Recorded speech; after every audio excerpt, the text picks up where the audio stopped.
नमस्कार, आपण पाहत आहात जनजागृती लाईव्ह न्यूज।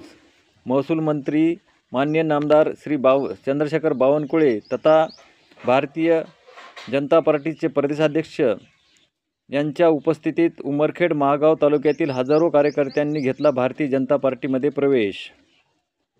शनिवार दिनांक 22 फेब्रुवारी 2024 रोजी महाराष्ट्र राज्याचे महसूल मंत्री तथा प्रदेशाध्यक्ष माननीय नामदार श्री चंद्रशेखर बावनकुळे साहेब यांच्या नेतृत्वावर विश्वास ठेवून उमरखेड येथील बंग लेआउट प्रांगणात उमरखेडचे माजी आमदार प्रकाश पाटील देवसरकर, माजी आमदार विजयराव खडसे, माजी जिल्हा परिषद सदस्य रमेश चव्हाण, महागाव तालुक्यातील जगदीश पाटील नरवाडे, साहेबराव पाटील कदम यांनी आपल्या हजारो कार्यकर्त्यासह भारतीय जनता पार्टीमध्ये प्रवेश केला।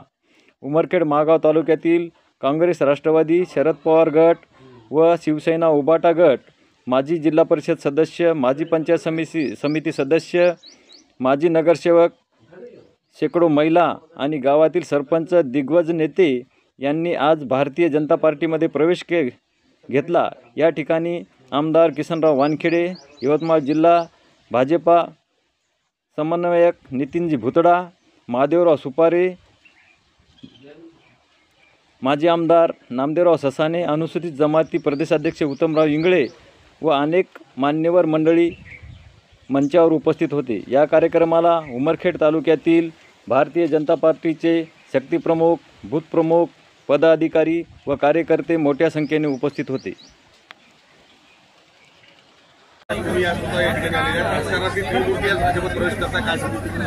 आज उमरखेड करता भारतीय जनता पार्टीचा महत्त्वाचा दिवस आहे।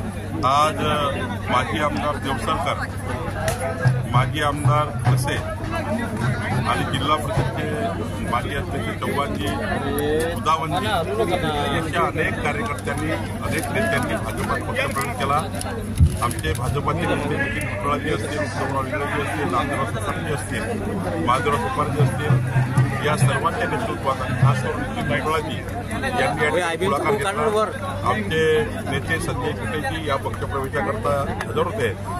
खरं तर मला अभिमान आहे या दोन माजी आमदार भाजपामध्ये आले आणि उमरखेडच्या विकासाकरता त्यांनी या ठिकाणी संकल्प केला। निश्चितपणे भारतीय जनता पार्टी आणि आमचे महाराष्ट्राचे मुख्यमंत्री देवेंद्र फडणवीसजी यांनी सर्वांनी यांना शुभेच्छा दिल्या आहेत आणि विकासाचा दृढ संकल्प घेऊन आमचे देवसरकर खडसे जे आले आहेत त्यांनी निश्चितपणे आम्ही त्यांना पुढे नेऊ। सुरेश दसांना काळे झेंडे जे आहेत